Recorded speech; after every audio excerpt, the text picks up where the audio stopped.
Good afternoon, Stephen from Alcohol-Free-Lifestyle.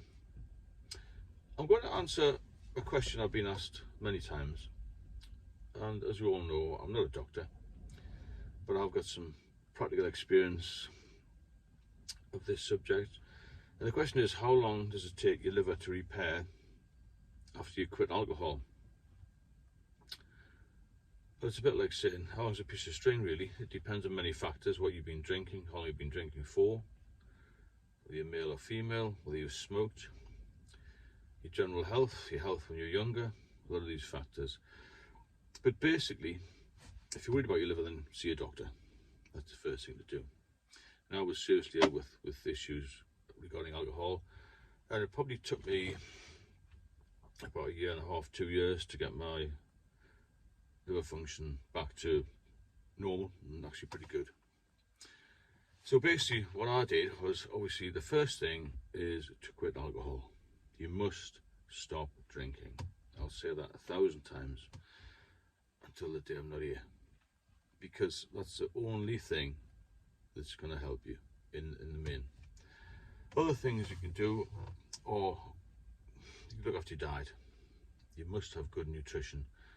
Try to stay clear of anything that's too sweet, it's got too much sugar, and obviously anything processed, not good. You need to be looking at a clean diet. What I mean by that is plenty of salads. The usual thing, I think we've all heard it before. Balanced diet, plenty of fruit and veg, some protein, not too much of anything in particular. Keep away from chocolates, sweets, crisps, cakes, all that sort of thing. Generally just look after yourself. Plenty of water. Hydrate yourself all the time. Exercise is a big thing as well. So that's the main thing you've got to do. You'll start to feel better as soon as you start to eat properly. And if you can get some exercise coupled in with that, it's even better, isn't it? Now, with women, their livers aren't as big, not as robust, so women tend to get liver damage quicker and more serious than men. So if there's any girls, women out there who are worried about these sort of things, then go and see a doctor, get a full blood test done. You see, when you're drinking too much, a lot of the symptoms that you get don't appear until it's more or less too late, until the damage is done. So you need to be getting checked regularly. As I mentioned before, I used to get well-man checks, but they obviously didn't check everything, well, because I ended up in a mess. So you've got to push your doctors, make sure they check everything, make sure you cut out the alcohol. It will take a bit of time for it to repair, but it's one of the only organs, in fact it's the only organ that will repair. If you've just got fatty liver disease, early stages of damage, then that will generally repair pretty quickly. Then you move on to fibrosis and then cirrhosis. That's slightly different, where the damage is more permanent. But even with cirrhosis, then that can be managed as long as you keep your diet good, look after yourself, you haven't smoked, that sort of thing. Basically just look after yourself and behave yourself. That's one of the major things you've got to do. Just keep away from the drink. Have yourself a little bit of water instead of a drink. I don't drink any sugary drinks. I don't drink anything like Coke or Fanta or any of these sort of things, because you don't know what's in them. All you got to do is put a 2p piece into a glass, pour some Pepsi or Coke or something on it. I'm using those brand names, but you know what I'm saying. It'll strip it down to the bare metal just about, isn't it? So God knows what's in those sort of drinks. Try and have diluted drinks. What I have been doing recently is non-alcoholic drinks. And the one that I use quite a lot is Guinness, because it's very low calorie. So diet, exercise, no alcohol. That's the key, because there is no part of the body that's untouched by alcohol. It'll damage lots of things, not just the liver. Everyone assumes that it will always attack the liver. It attacks the pancreas as well. It causes kidney problems.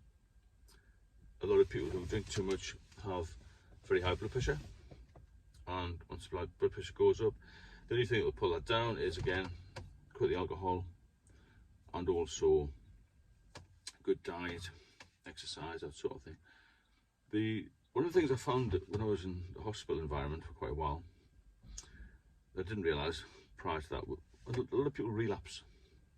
They'll start off by having a few days off, a few weeks off, a few months off the drink, and then they'll suddenly think, oh well, I feel a bit better now, my body's fully recovered. But when you relapse again, then you get more complications. It's even more complex to deal with the symptoms and any damage that's been done, both mentally and physically. You're worse off because you have those regrets and you start to feel down, that you've started to drink again. Your body works in unison, doesn't feel too clever, you get tired, you drink more to self-medicate, all this sort of thing. It's really got to have a positive attitude to all of this. There's lots of information on the internet about it. There are some verified sites, but it'll all tell you the same thing. If you've been drinking a long time, then you must quit alcohol. It's not easy. I've been talking about a few of these sort of quit quick systems. I'm not sure if they work. If that was the case, they wouldn't have lots of consultants in hospitals trying to get people to quit. If you could do it within 48 hours by paying a fee. I don't believe in all that. I think there's a lot more to it. I think the body's complex, as you all know. The brain's complex. And once it gets a hold of you, this addiction, then it's very difficult to shake off.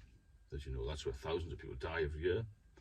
In the UK, and 3 million people die every year worldwide because of alcohol-related disease, accidents, and all that sort of thing. And I think you'd be hard pushed to think in your mind if any family that hasn't been touched by alcohol, whether it's drink drive or some sort of assault or some criminal activity, or indeed alcoholism, cirrhosis of the liver, kidney problems, pancreatitis, all these things. And it can also exacerbate cancers. There's so many bad things alcohol does, and to me there's no benefits. A lot of people will argue that, you know, drinking red wine might help you a little bit and de-stress you, but as far as I'm concerned, if you drink a fair amount, then you're going to get damaged in every way, really. But you look at how much you're drinking, keep a journal, sort of thing.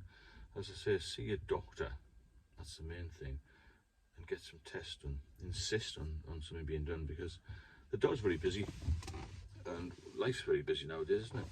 But you've got to look after yourself. If you don't look after yourself, you can't look after anybody else. That's the main thing, isn't it?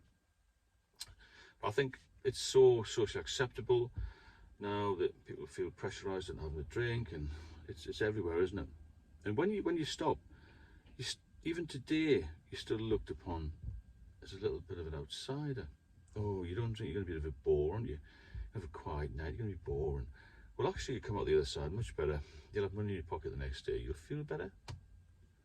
You won't have any hangovers, any regrets. Hopefully, you won't make any mistakes. So, in answer to the question, how long does it take your liver to repair after you quit? It depends. The quicker you do what I've said, you drink more water, you exercise, you keep off the alcohol, you start to eat fresh fruit, vegetables, salads, fish, if you can get a decent fish. Always buy the best food you can afford, because it's fuel for your body, isn't it?